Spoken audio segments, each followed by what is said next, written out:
In illo uno unum, el lema del Papa León XIV. Se trata de una reflexión de Monseñor José Ignacio Munilla, pronunciada en el Colegio San Juan Pablo II de Alcorcón el 5 de junio de 2026, en la víspera del inicio de la visita del Papa León XIV a nuestro país.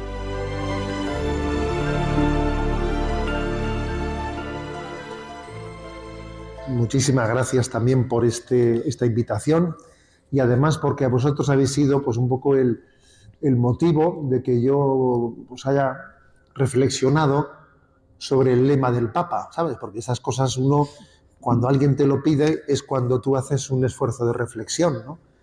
Sí que es verdad que a mí me había llamado la atención, ¿no? Pues el lema, pero ha sido una oportunidad, y entonces pues os voy a, sin perder más tiempo, voy a compartir algunas reflexiones sobre ello. In illo uno unum, este es el título, que es el lema de nuestro Papa León XIV, in illo uno unum. Me vais a permitir, así que de arranque, haga un pequeño excursus sobre los lemas de los papas más recientes. Que, por cierto, hablar de los lemas de los papas es una forma de conocer su espíritu, dónde tienen puesto su corazón. Es una radiografía, porque cuando uno le eligen obispo, le suelen pedir que elija él un lema. Yo lo recuerdo perfectamente, y no tardé mucho en elegirlo, en decir, en ti confío, porque había sido educado en la espiritualidad del corazón de Jesús y no me costó mucho la elección. Y sin duda alguna el lema de un obispo suele retratar al obispo, porque él lo elige entre las convicciones que han sido más hondas en su vida, ¿no?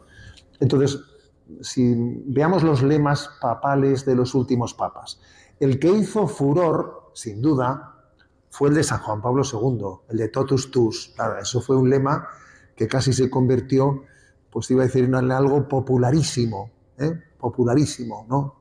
Las masas gritaban Totus Tuus, ¿no? Será difícil que las masas griten in illo uno unum, ¿no? Porque también hay que decir que desde el punto de vista comunicativo, en esto Juan Pablo II llevaba ventaja, ¿no? Totus Tuus es más fácil convertirlo en grito de guerra que in illo uno unum, Pero bueno, ciertamente el que hizo furor fue San Juan Pablo II. Aquel Totus Tuus estaba tomado de San Luis María Griñón de Montfort, del Tratado de la Verdadera Devoción, de aquella espiritualidad de la esclavitud mariana, ser totalmente de María como ella ha sido de Jesús. Todo tuyo soy María, como ella es toda de Jesús. Es un lema precioso. Luego vino el lema de Benedicto XVI, Cooperatores Veritatis, cooperadores de la verdad. Y sin duda alguna le retrató. Yo tengo un recuerdo inolvidable de Benedicto XVI, que es que recién elegido obispo, pero todavía no consagrado, estaba elegido pero todavía no consagrado, y vino Benedicto XVI a Valencia a la Jornada Mundial de las Familias, y me dijeron, si quiere usted puede ir, porque está nombrado obispo, aunque no esté consagrado, póngase un pectoral y se mete entre los obispos. Vale, pues yo por supuesto que dije, allá que voy, ¿no? Y recuerdo un momento inolvidable. Estábamos todos los obispos en la capilla del Santo Grial en la Catedral de Valencia. Los obispos españoles acababan de publicar un documento muy comprometido desenmascarando errores teológicos que se estaban difundiendo por ahí, incluso en facultades de teología. El documento se llamaba Teología y Secularización en España. El Papa lo había leído y dijo allí a los obispos, yo mérito no tenía ninguno, que estaba allí casi como infiltrado.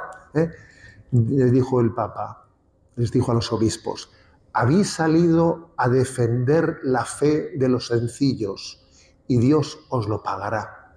Fíjate, dijo eso. Que es algo que le retrata en su lema, Cooperatores Veritatis, cooperadores de la verdad. Es que, claro, un pastor tiene que cooperar con la verdad que es Cristo, tiene que defender la verdad, ¿no? Y desenmascarar los errores.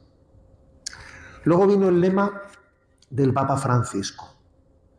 Miserando adque eligendo. ¿De dónde están? ¿Qué significa miserando adque eligendo? Es una cita de una homilía de San Beda el Venerable, que está comentando el pasaje evangélico de la vocación de Mateo. Ese pasaje, el que Jesús entra y le dice a Mateo, él le señala y le dice, ven y sígueme, y Mateo se queda perplejo, deja sus monedas y se levanta para seguirle a Jesús, ¿no? En The Chosen, la verdad es que han clavado esa escena con una belleza tremenda, ¿eh? Entonces, pues dice San Beda el Venerable, y lo miró con misericordia y lo eligió. Miserando adque eligendo. Y mirándolo con misericordia lo eligió. Papa Francisco estaba enamorado de ese lema, y de hecho, cuando él era obispo en Argentina, cada vez que iba a Roma, solía hacer una parada en la iglesia de San Luis de los Franceses, allí en Roma, donde está el cuadro de Caravaggio de la vocación de Mateo, y dice él que se ponía delante de ese cuadro, viéndole a Jesús, y entonces se veía él retratado, miserando adque eligendo, tuvo misericordia de mí y me llamó. Bueno, como veis, han sido 3 lemas que han retratado: el primero, la devoción mariana de Juan Pablo II; el segundo, la vocación de defender la verdad revelada de Benedicto XVI; el tercero, quizás el de subrayar la gratuidad de la vocación de Dios, el de Papa Francisco. Y entonces ahora vamos a comentar el del Papa León XIV, ¿de acuerdo? In illo uno unum, que literalmente sería uno en el que es uno. O sea, uno en el que es uno. Contextualizándolo un poquito más, seamos uno en aquel que es uno. Contextualizándolo un poquito más todavía, seamos uno en Cristo. Más o menos, es lo que significa. La expresión procede de un sermón de San Agustín. Es un sermón en el que San Agustín comenta el Salmo 127. Y entonces, explicando ese salmo, dice San Agustín: aunque los cristianos seamos muchos, in illo uno unum. En ese uno que es Cristo somos uno. Ese es el contexto en el que está tomado ese lema. Que, por cierto, fue el lema del episcopado, porque los papas últimamente, cuando se han hecho papas, no han cambiado el lema del episcopado. Un papa, al hacerse papa, puede cambiar el lema que eligió cuando fue obispo, pero estos últimos no lo han hecho. Lo eligieron de obispos y permaneció el lema como papa, ¿no? Entonces, sin duda, ¿no? Yo veo claramente que el Papa León XIV vio que era providencial continuar con este lema: in illo uno unum, en Cristo seamos uno, porque obviamente él llega al papado, vamos a ser claros, llega al papado en un momento duro, difícil, en el que la unidad de la Iglesia estaba en un momento de crisis, con una serie de divisiones en el seno de la Iglesia muy fuertes. Y está clarísimo que él ha tenido como unidad, como acción principal, como finalidad en su pontificado, la está teniendo en este año que lleva, conseguir la unidad de la Iglesia.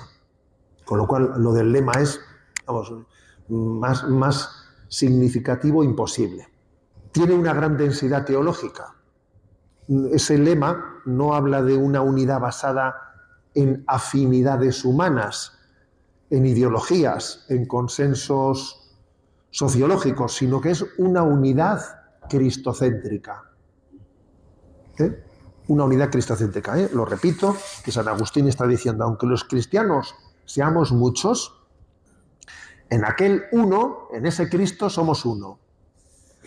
Luego es una unidad cristocéntrica. La comunión nace de estar injertados en Cristo. Esto enlaza completamente con la teología paulina de la Iglesia como cuerpo místico de Cristo. Cristo es la cabeza y nosotros somos Pues cuerpo de Cristo. ¿Y cuántos cuerpos hay? Hay un cuerpo. Todos formamos parte de ese cuerpo místico de Cristo. Podría resumirse el lema de la siguiente manera. No somos uno porque pensemos igual. Somos uno porque pertenecemos a Cristo. Esa sería un poco la explicación básica. Pues bien, dicho esto, a ver, yo voy a hablar para explicar, ¿no?, la importancia de este lema, voy a presentaros 2 decálogos. El primero, el decálogo de la unidad en la Sagrada Escritura. He elegido los 10 textos que me parece que son más emblemáticos de la llamada a la unidad que hace la Sagrada Escritura. Y luego os voy a presentar otro decálogo, si queréis, de tipo más existencial, los 10 motivos por los que tenemos riesgo de dividirnos. 10 riesgos de división y 10 palabras de la Sagrada Escritura que nos hablan de la unidad. Y voy directamente a ese decálogo bíblico de la unidad. Lógicamente no me voy a extender en cada punto, pero voy a mentar los 10, pero voy a desarrollar algunos solamente. Yo creo que si tuviésemos que elegir un texto sobre la importancia de la unidad de toda la Sagrada Escritura, elegiríamos, sin duda alguna, a ver, ¿cuál me diríais? Aquí lanzo yo. ¿Alguno se atreve a...?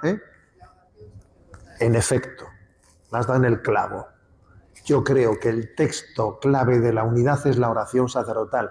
Juan 17, 20, 23. Que todos sean... Jesús le reza al Padre.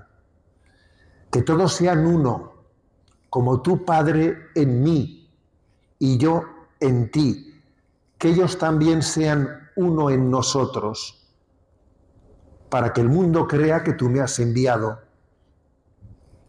Yo en ellos y tú en mí, para que sean perfectamente uno. Vaya texto, madre mía. Yo creo que es el texto bíblico clave sobre la unidad. Jesús ora al Padre y pide para que seamos uno, para que no estemos divididos. Pensemos el sufrimiento del corazón de Cristo cuando nos ve divididos. Pensemos la importancia de la oración ecuménica para que todos los cristianos estemos unidos.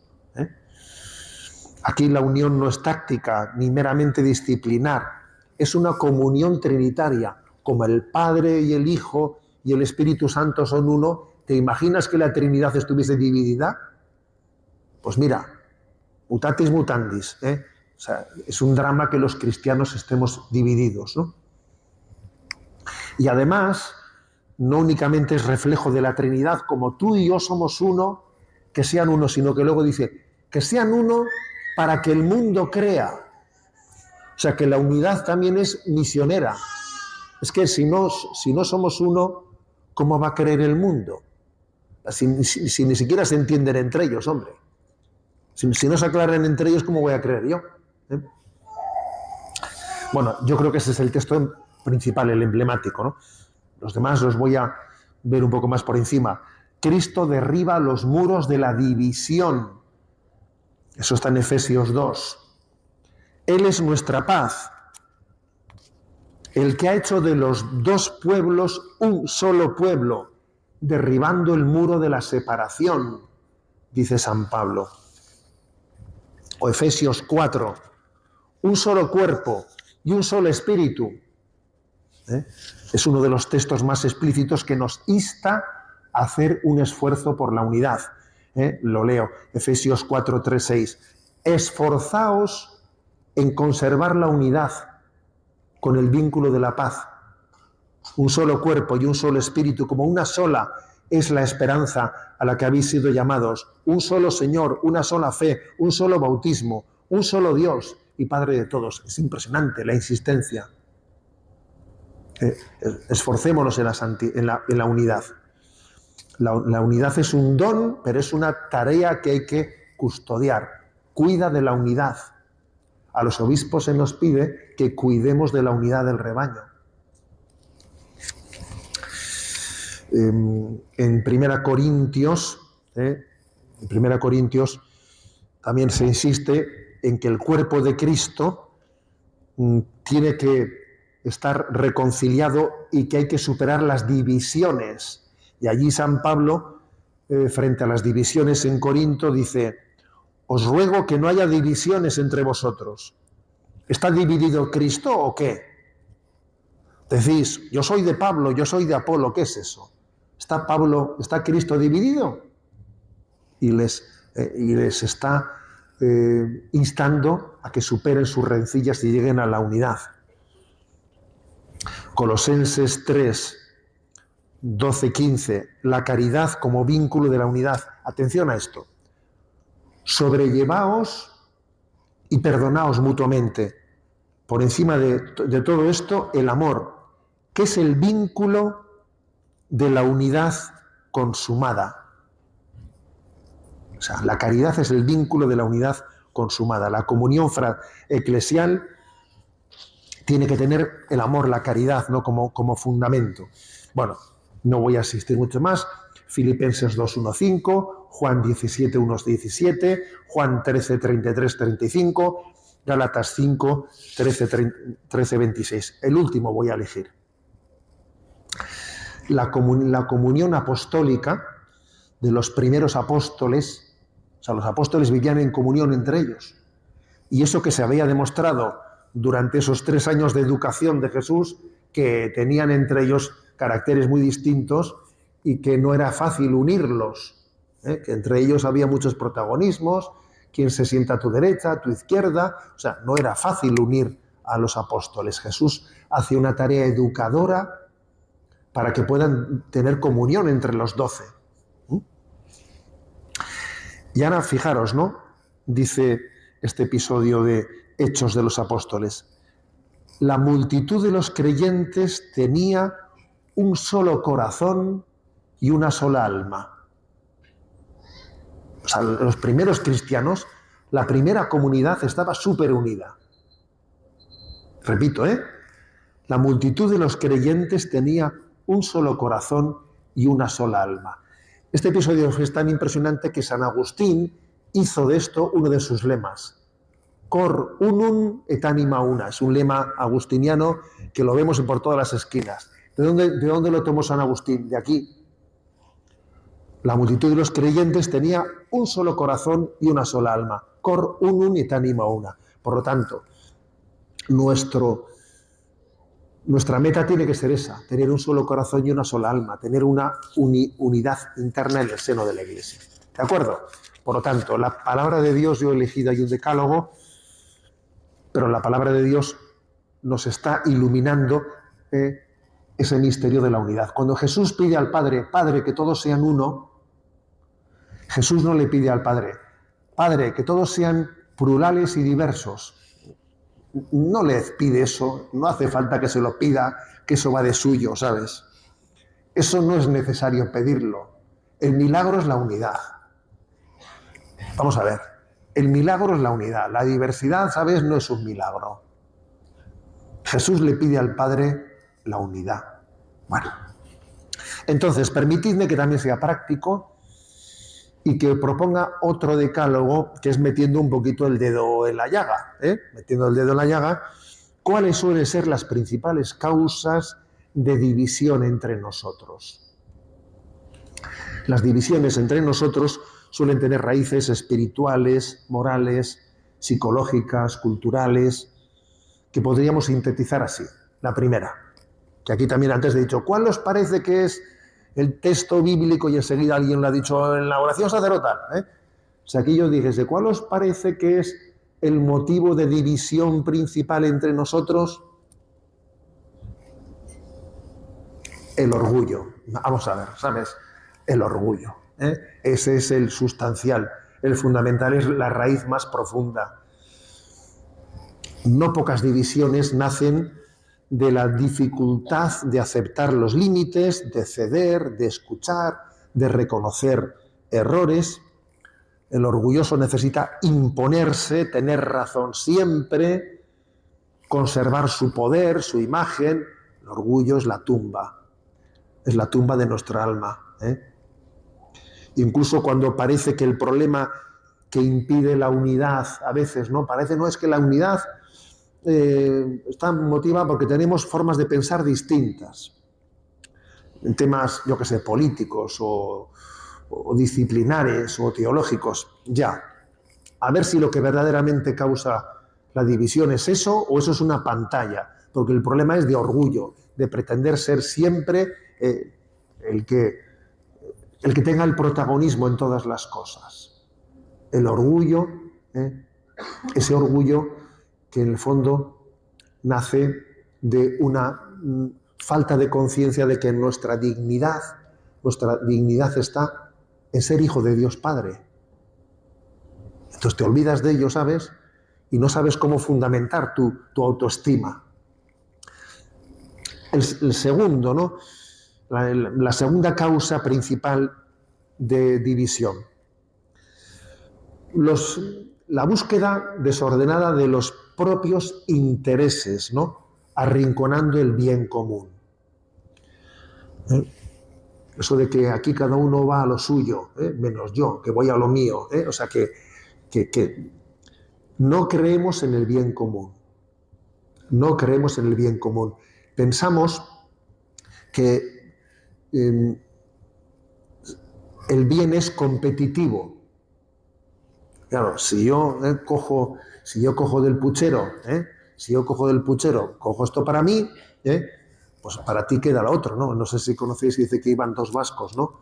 Dos vascos a un restaurante y piden chuleta, y entonces, claro, pues ponen una bandeja con una chuleta grande y otra pequeñita. Y Valdebilbao, en fin, ya sabéis que los vascos nos metemos entre nosotros, Valdebilbao y coge la chuleta grande y se la sirve, ¿no? Y coge el otro, el de San Sebastián, ¿no? Y le dice, ¿pero cómo has hecho eso? Hombre, ¿tú qué hubieses hecho? Dice, pues yo es que me hubiese puesto la pequeña. Y dice, bueno, pues ahí la tienes. Ahí la tienes, ¿no? A ver, no creemos en el bien común. Pensamos que mi bien está contrapuesto con el otro. Ese es un problema que tenemos. No creemos en el bien común.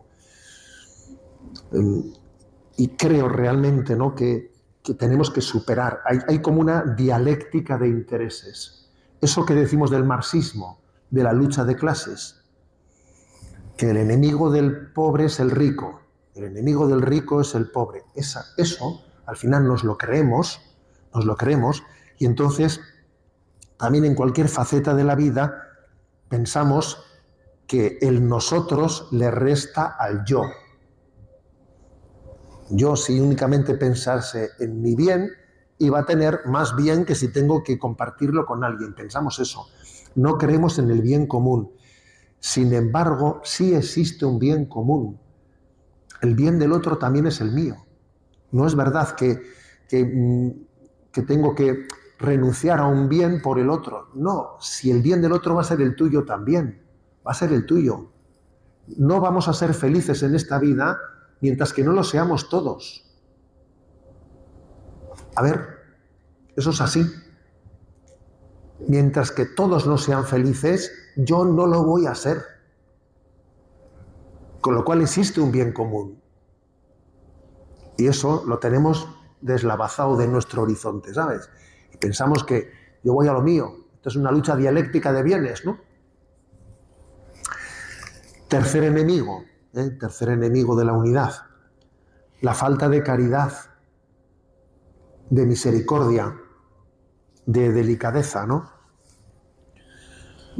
Que muchas veces de ahí no se deteriora, ¿no? La ausencia de paciencia, de benevolencia, de perdón, de capacidad de interpretar favorablemente al otro. Voy a intentar interpretar favorablemente lo que el otro dice, ¿no? Eso lo dice San Ignacio de Loyola en sus ejercicios espirituales. Intentar salvar la proposición del prójimo. Voy a intentar interpretar bien, no sacar la interpretación más negativa, sino y tener paciencia, ¿no? Paciencia con los demás. Dice San Pablo en la carta a los Colosenses, capítulo 3, sobrellevaos y perdonaos mutuamente. Es que claro, la falta de paciencia, la falta de prontitud para disculpar a los demás, la dureza de juicio hacia lo que hagan los demás, eso revienta la unidad, obviamente. La impaciencia, que fíjate, ser impaciente parece una cuestión menor. Sí, parecerá una cuestión menor, pero va a tener muchas consecuencias. Muchísimas consecuencias, ¿no? Con la falta de... Hay una obra de misericordia que dice: sufrir con paciencia los defectos del prójimo. También es verdad que hay otra que dice: corregir al que yerra. Entonces, a ver cómo yo compagino lo de sufrir con paciencia y corregir los defectos. Pues sabes lo que te digo, que la clave estará que la corrección lo que no tiene que ser es un desahogo. Porque como yo confunda corregir con desahogarme, porque estoy ya con la vena hinchada, ¿sabes? Eso no es una corrección, eso es un desahogo. Lo que te falta es paciencia. Hasta que no tengas capacidad de corregir con amor, no corrijas. Ten paciencia con los defectos del prójimo. A ver, eso es importantísimo. Tenemos que corregirnos, pero es que la corrección tiene que estar englobada en que tenemos la capacidad de transmitir el amor a la verdad hacia la otra persona. Cuarto enemigo de la unidad, cuarto enemigo, la envidia, la rivalidad. Que esto es una cláusula, un clásico. La envidia no soporta el bien ajeno, la rivalidad convierte al hermano en competidor. En la Biblia hay muchos casos. Para empezar, Caín y Abel. El primer asesinato nació de la envidia. Caín tenía envidia de su hermano Abel porque las cosas le salían mejor y no lo soportaba. José y sus hermanos, José que es vendido como esclavo, tampoco soportaban a su hermano. Saúl frente a David, claro, es que eso de que David tuviese todo ese éxito hizo también que Saúl fuese tentado, ¿no? Entonces, ¿qué ocurre? Que la envidia, por una parte el orgullo del que hemos hablado antes, te aísla creyéndote autosuficiente, y luego encima la envidia no te ayuda a pedir ayuda a nadie, porque tú tiendes a recelar de los que podrían ayudarte, y como les tienes envidia, no eres capaz de pedirles ayuda. Un desastre, ¿no? Entre el orgullo y la envidia estás muerto. Entonces, hablando de la envidia, también hay que decir que hay un mal espiritual que está muy relacionado con la envidia, que es una especie de tortícolis espiritual, si me permitís la expresión, ¿no? Y yo le digo la tortícolis espiritual, el estar siempre mirando para los lados y para los costados, mirando a los demás, comparándonos con los demás, que genera esa especie de tortícolis espiritual en el que uno, en vez de dar gracias a Dios, pues por los dones que tiene, en vez de valorarse desde los ojos de Dios, en vez de verte como Dios te ve, estás intentando percibirte como los demás te perciben, ¿sabes? Eso es otro desastre. No sé si habéis visto la película Little Boy de Eduardo Verástegui. El que no la haya visto tenéis que verla, es un peliculón, Y hay una escena en esa película, el Little Boy viene de que el niño era muy bajito de estatura, tenía su problema de tener un complejo, pues porque en clase se metían con él, le hacían el bullying de que el niño es bajito de estatura, pero el niño, aunque tenía ese problema,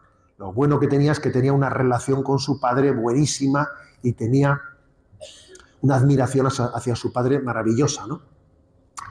Y hay un momento en que el padre le dice a su hijo, dice: mira, hijo, tú no te midas de la cabeza para abajo, tú te mides de la cabeza para arriba.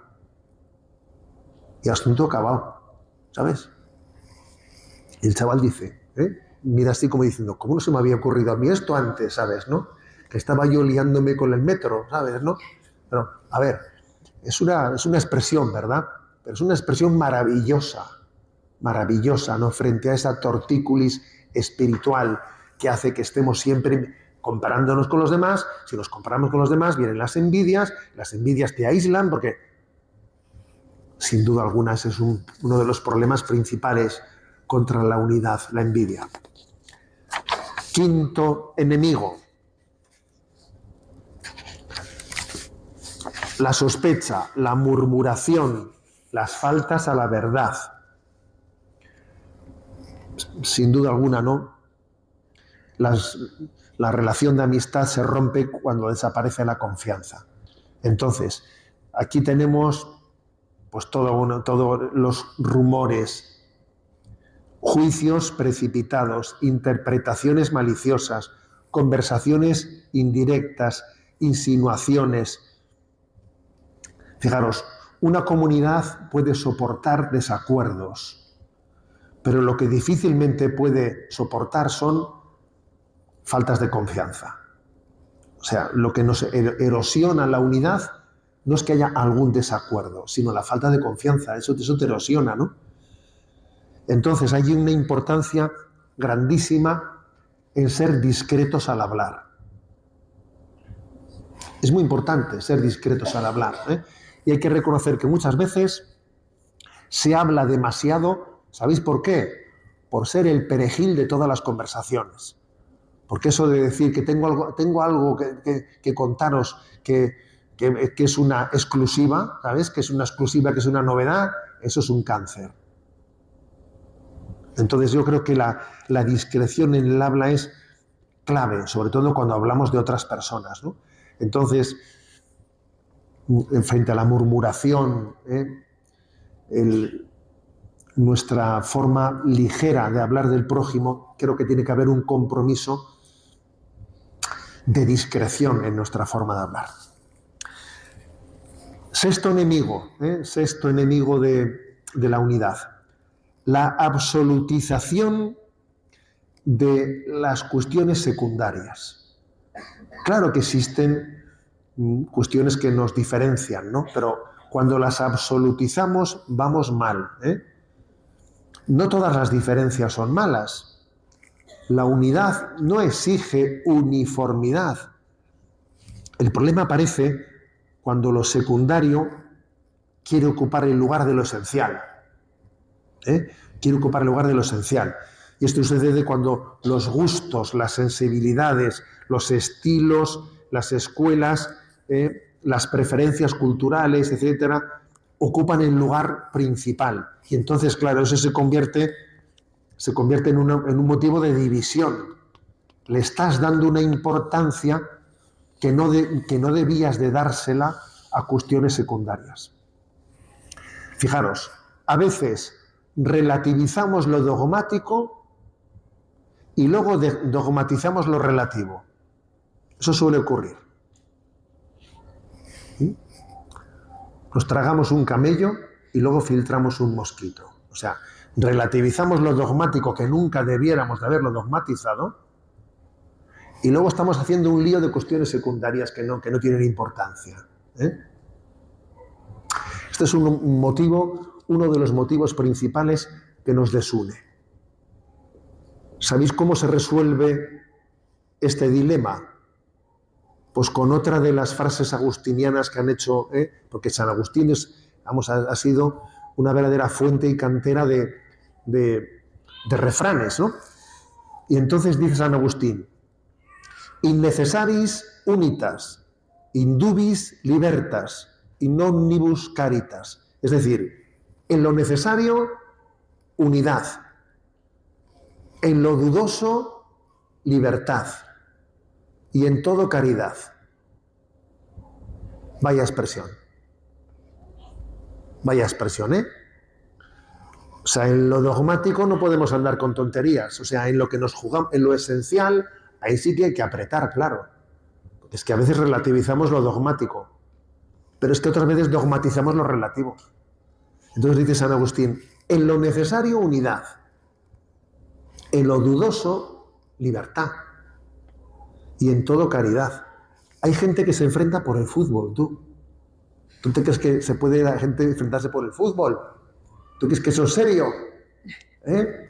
A ver, ¿cómo es posible eso? ¿Cómo es posible eso? ¿eh? Bueno, creo que tener ese don de discernimiento de qué es esencial y qué es secundario, pues es importantísimo, ¿eh? Séptimo motivo, ¿no?, de división, las ideologías, ¿no? Cuando una ideología, sea política o cultural, lo que fuere, ¿no?, se vuelve como el filtro principal para interpretar la realidad, entonces las personas dejan de ser hermanos y pasan a ser o aliados o amigos. Cuando la gente te empieza a decir, ¿este es de los míos o no es de los míos? Mira, esa expresión a mí me pone frito. Y es una expresión que yo también la conocí desde pequeñito, en el País Vasco, viendo la división. Este es de los nuestros, no es de los nuestros, pero por el amor de Dios, ¿cómo ha nacido esa frase? ¿Qué frase es esa? La frase es de los míos, no es de los míos. Es una frase que nace de ideologías. Yo soy de este bando, soy de esta tribu. ¿Este pertenece a mi tribu o no pertenece a mi tribu? ¡Qué horror! ¡Qué horror! Las ideologías suelen hacer un simplismo reductivo, ¿no? Absolutizan una causa, dificultan la escucha, nos dividen, hacen muros infranqueables entre nosotros. En el fondo son un puro prejuicio. ¿Eh? Y existe eso además, existen esos prejuicios, ¿no? Por ejemplo, voy a poner un ejemplo, yo he visto, y además en la radio he combatido, hemos escuchado, ¿no?, algunas personas que públicamente, católicos, ¿no?, que públicamente han dicho el Papa no debería de venir, porque en el fondo en el Papa viene en un mal momento, porque estamos en un momento político que no sé qué, y su visita no va a servir para esta... A ver, ¿quieres dejar de juzgar toda la realidad desde tu estrategia política? ¿No te das cuenta de que hacer esa reflexión, hacer esa reflexión es... No, el Papa viene de una manera que va a servir para tapar la corrupción. ¿Te crees que somos tontos? La ideología puede llegar a dejarnos, a impedirnos ver la riqueza de la vida, ¿no?, desde tu interpretación ideológica. Octavo motivo de nuestras divisiones. Las heridas no sanadas, que este es otro tema, ¿sabes? Otro tema. Que muchas veces en nosotros no es que exista una mala voluntad, existen heridas reales, porque hemos tenido abusos de confianza, humillaciones, traiciones, experiencias de injusticia, y eso nos ha dejado interiormente tocados. Y la reconciliación requiere identificar esas heridas, dejarse acompañar en ellas, no simplemente olvidarlas. Pues porque si alguien es como un gatito herido que le hicieron daño, ¿sabes? Es que sale corriendo en cuanto que le recuerda algo al daño que le hicieron. Y es muy difícil que él viva ahora en comunión y en unidad, porque la herida esa que aconteció en él está continuamente jugando malas pasadas. Y es importante identificar nuestras heridas, ponerlas a la luz, ¿no?, y pedir a Dios su sanación. Noveno punto, A ver, que existen diferencias reales sobre la verdad o el bien que tienen que existir, que también esto hay que decirlo. Conviene decirlo con claridad. No toda división es ilegítima. No, hay divisiones que son legítimas. Hay ocasiones en las que el conflicto surge porque está en juego algo esencial. Jesús mismo dice, ¿no?, en Lucas 12:51, ¿pensáis que he venido a traer la paz a la tierra? No, sino división. Toma ya, dice Jesús eso. No porque Cristo ame la discordia, sino porque la verdad puede provocar oposición. La unidad cristiana nunca puede construirse sacrificando la verdad o el bien moral, ¿no? Por eso hay que distinguir entre división pecaminosa provocada por el orgullo, la rivalidad, el odio, etcétera, etcétera, y la disensión necesaria, cuando está a juego la fidelidad a Dios. Porque, como he dicho antes, no se puede, en nombre de la unidad, no se puede relativizar lo dogmático, no se puede. Y por último, el último punto, ¿no?, a la hora de hablar sobre las divisiones. ¿Quién suele estar detrás de las divisiones? ¿Quién suele estar detrás de nuestras confrontaciones? El demonio, obviamente. La acción del divisor es el demonio. Sabéis que la palabra griega diabolos significa el que divide. Es la etimología de la palabra diablo, el que divide, el que separa. El que nos separa de nuestra relación con Dios. El que hace que perdamos la relación mutua entre nosotros, la fraternidad. El que hace que perdamos la paz interior, ¿no? Es el que divide, el que divide. Por eso es importante en esta vida no equivocarse de enemigo, ¿sabéis? A mí me parece que es muy importante cuando tenemos problemas, enfrentamientos, no te equivoques de enemigo. Tu enemigo es el diablo. Es él el que está llevando adelante ese problema tan gordo en el que estás, ¿no?, sumergido. No te equivoques de enemigo. Tu enemigo es él. Y ciertas personas que igual te están mortificando a tope, no, en el fondo están siendo manipuladas por el maligno, por el que divide, por el diablo. Yo creo que es clave esto. O sea, partir de la existencia de Satanás y de su estrategia divisoria o divisiva es clave para poder cumplir también el mandamiento del Señor de amar al enemigo. Si no, no es posible amar al enemigo si no se entiende esto. Cuando Jesús dice, amad a los enemigos. A ver, yo amo al enemigo porque sé que este enemigo está siendo también víctima del maligno. Y entender eso a mí me ayuda a amarle. Y me ayuda a perdonarle. Porque sé que él no es el mal, es víctima del mal. Y por lo tanto esto creo que es importantísimo, porque detrás de las divisiones está el maligno. Hace poco también en una reunión que tuve de cofradías, etcétera, ¿no?, que los obispos también solemos gastar algunas energías en eso, ¿no? Estaba yo escuchando los supuestos problemas, ¿no? Porque a veces hay supuestos problemas, ¿no? Los estaba escuchando. Bueno, cuando terminaron hice un pequeño silencio y les dije, yo creo que en esta mesa hay alguien a quien no vemos que se está frotando las manos. Les dije, se está riendo de nosotros y frotándose las manos. ¿Os dais cuenta de qué problemas estamos hablando aquí? ¿De qué bobadas? ¿De qué bobadas? Y el maligno se está frotando las manos. Pues porque es el que divide, el que os ha metido dentro de vosotros todos esos líos de que yo primero, yo segundo, yo tengo la primacía. ¿De dónde vas? Mientras que las almas se pierden. Estamos nosotros en estas bobadas, ¿no? Hay una frase de Teresa de Jesús preciosa, ¿no?, en el Camino de Perfección, que dice, claro, ella estaba impactada porque le había llegado la noticia de cómo se había roto la unidad de la Iglesia con el luteranismo, ¿no? Y eso para Santa Teresa había sido una noticia tremenda.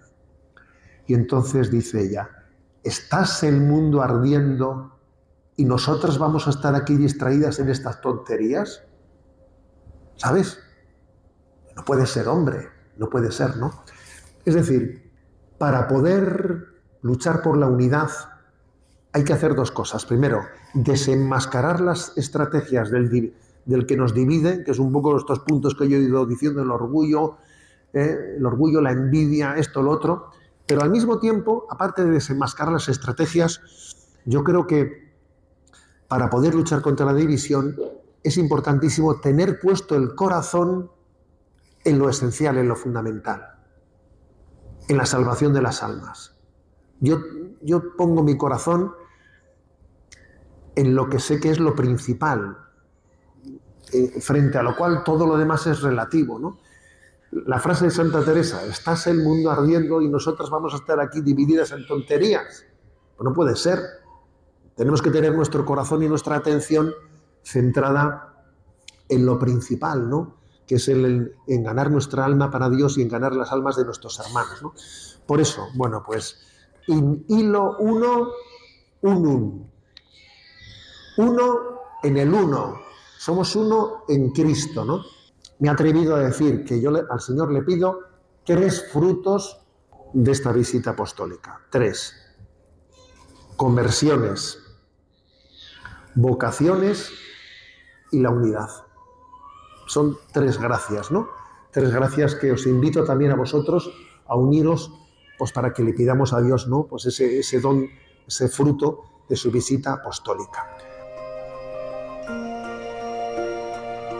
Así finaliza en Radio María esta reflexión de Monseñor José Ignacio Munilla acerca del lema del Papa León XIV, In Nihilo Uno Unum. Fue una charla impartida en el Colegio San Juan Pablo II de Alcorcón el 5 de junio de 2026, en la víspera del inicio de la visita del Papa León XIV a España.